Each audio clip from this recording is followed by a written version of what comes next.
Kandiaro SSP नौशर Firoz Singhar मलक ॾोहारी ने मंशियात फ़रोशनि जो घेरो तंग कराए छॾियो। ॾोहारी मंशियात फ़रोश पुलिस वटि गिरफ़्तारियूं ॾियण लॻा आहिनि। SSP नौशर फिरोज सिंघार मलक जो चवणु आहे त ॾोहारी ने मंशियात फ़रोशनि खे बख़्श न कयो वेंदो। इन रस में कंडियारो भटसां ॻोठ पंजल मंगरियो वासी अब्दुल रहीम मंगरियो मंशियात जे कारोबार खे अलविदा करे छॾियो आहे। नेशनल प्रेस क्लब में सहाफ़िन अॻियां दाहिंदे अब्दुल रहीम मंगरियो चयो त माज़ी में हू मंशियात जो विकिरो कंदो हो, पर हू पाथारीदार वग़ैरह न कंदो आहे।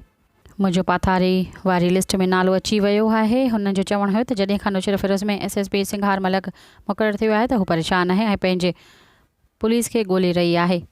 SSP सिंघार मलक जी सख़्तीअ बाद हुन मंशियात जे कारोबार खे अलविदा करे छॾियो आहे। संदसि उमिरि 70 साल खां मथे आहे। संदसि नज़र बि घटिजी वई आहे ऐं हू SSP सिंघार मलक वटि पेश थियण लाइ वेंदो। हुन SSP सिंघार मलक खां घुर कई त लिस्ट मां नालो ख़तमु कराए खेसि सकून वारी ज़िंदगी गुज़ारण ॾिनी वञे। सब्सक्राइब कयो अवामी न्यूज़ HD खे ऐं ताज़ा तरीन ख़बरुनि लाइ ॾिसंदा रहो अवामी